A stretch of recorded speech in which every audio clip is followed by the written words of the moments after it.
साल तो नया आ गया लेकिन बाबर पुराने ही रह गए। जी हाँ, एक साल से ज्यादा हो चुका है बाबर आजम को 50 या 50 प्लस स्कोर बनाए हुए।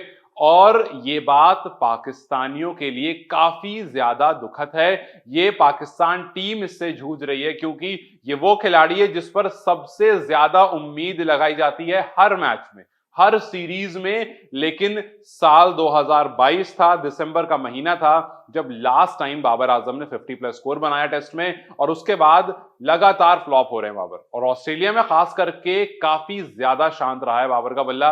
अगर इस सीरीज की बात करूं तो 21, 14, 1, 41, 26, 23 कुछ इस तरह का स्कोर रहा बाबर आजम का। अगर 6 इनिंग को आप मुड़ करके देखोगे तो बाबर आजम का 21 का एवरेज है।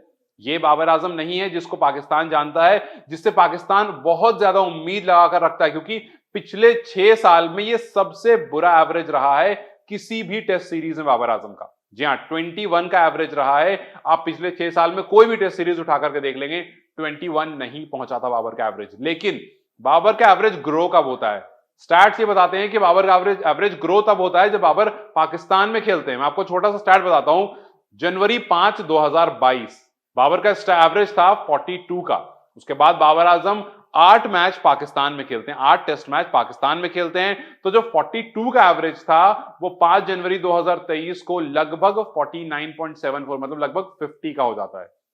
आप 8 मैच अपने यहां खेलते हो, 42 से 50 हो जाता है, लगभग 8 एवरेज बढ़ जाता है आपका। फिर उसके बाद आप 5 टेस्ट मैच घर से बाहर खेलते हो, वापस से जो आपका एवरेज 50 हुआ था वो 46 आ जाता है 5 जनवरी 2024 में। तो बाबर का जो एवरेज है वो लगातार अपने देश में, मतलब जब वो पाकिस्तान में खेलते हैं तो बढ़ जाता है, और जैसे ही पाकिस्तान से बाहर जाते हैं तो उनका एवरेज काफी कम हो जाता है।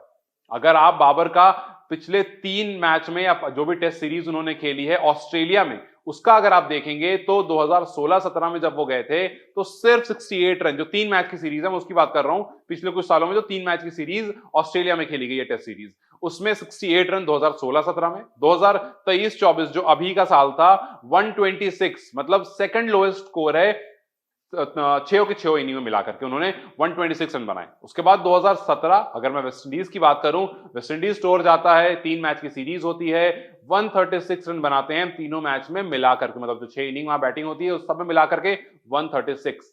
फिर उसके बाद 2020 बाबर एक बार फिर से अपने देश से बाहर जाते हैं, इंग्लैंड जाते हैं और वहां पर 195 बनाते हैं। तो ये जो भी मैंने स्कोर आपको बताया, ये 3 मैच की टेस्ट सीरीज ऑस्ट्रेलिया या उसके अलावा वेस्ट इंडीज और इंग्लैंड में जो बीते कुछ सालों में बाबर ने खेली है उसमें उनके रिकॉर्ड्स रहे हैं, और वो इस बार सेकंड लोएस्ट स्कोर रहा उनका किसी भी 3 मैच की टेस्ट सीरीज में। और ऑस्ट्रेलिया में जो टेस्ट होता है, अगर खास करके आप उसको देखोगे, चाहे आप 2016 की ही टेस्ट की बात क्यों ना कर लो, बाबर आजम का स्कोर 2016 के पहले टेस्ट मैच में 19 और 14, ये 2016 में जब ऑस्ट्रेलिया गए तब का बता रहा हूं आपको। सेकंड टेस्ट में 23 और 3, थर्ड टेस्ट में 0 और 9। तो बाबर आजम को ऑस्ट्रेलिया जाते ही न जाने क्या हो जाता है। हालांकि सिर्फ ऑस्ट्रेलिया ही नहीं, इनका फ्लॉप शो बहुत सारी अदर कंट्रीज में भी रहता है, और ये एक परेशानी है बाबर आजम के साथ, और इस परेशानी से उन्हें निकलना पड़ेगा। क्योंकि अभी जब 2023 में भी इससे पहले आए थे तो वहां भी 3 मैच की टेस्ट सीरीज खेली थी, पहली इनिंग में 21, फिर 14, फिर सेकंड टेस्ट में 1, फिर 41 जो कि उनका हाईएस्ट है, फिर 26 और फिर 23। ये उनका 3 मैच का रिकॉर्ड रहा है, 3 मैच का स्टैट्स रहा, 3 मैच के नंबर्स रहे, और ये नंबर्स ग्रो होते हुए नहीं दिख रहे हैं। और ये बात सबसे ज्यादा परेशान करने वाली है बाबर आजम के लिए, क्योंकि जैसे जैसे मैचेस चेंज हुए हैं, जैसे जैसे 2023 वाला जो भी टेस्ट चल रहा है वो हो, या फिर उससे पहले 2016 वाला टेस्ट हो, तो ये जो कुल मिलाकर टेस्ट मैचेस हुए हैं इनके सामने ऑस्ट्रेलिया में या फिर कहीं और भी, बाबर का एवरेज ग्रो नहीं हुआ है, बाबर का एवरेज कम होता गया। अब यहां से जब वापस से आप पाकिस्तान में जाओगे, पाकिस्तान में टेस्ट मैच खेलोगे, तो वहां आपका एवरेज फिर से ग्रो हो जाएगा। तो ये एक बड़े बैट्समैन की पहचान नहीं है। आपको आपके फैंस किंग जरूर कहते हैं, आपको आपके फैंस उम्मीद की नजर से देखते हैं, लेकिन बीते 1 साल में बाबर आजम का रिकॉर्ड बहुत बुरा रहा है। अब यहां से चाहे तो बाबर को ब्रेक लेने की जरूरत है, क्योंकि अक्सर ऐसा होता है कि रफ पैच आपकी लाइफ में आता है और वहां से आपको एक ब्रेक लेने की जरूरत है। आप एक ब्रेक लोगे, फिर वहां से कुछ रिकवरी होगी। काफी सारे प्लेयर्स से ऐसा हुआ है, तो हम उम्मीद करते हैं कि बाबर आजम इस रफ पैच से जल्दी निकल जाएं, क्योंकि जाहिर सी बात है खिलाड़ी जब प्रदर्शन करे तो देख के अच्छा लगता है।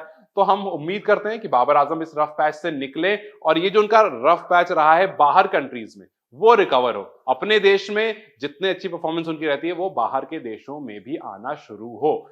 लेकिन अगर नहीं आएगी तो वो जो किंग है उस पर एक बड़ा सवालिया निशान रहेगा और इनका कंपैरिजन जो विराट कोहली से होता है मेरे हिसाब से वो उसके करीब भी नहीं। क्या आपको भी ऐसा ही लगता है? अगर लगता है तो मुझे अपनी राय कमेंट सेक्शन में जरूर बताएं। इस वीडियो को लाइक और शेयर जरूर करें और जाते जाते चैनल सब्सक्राइब कर दें।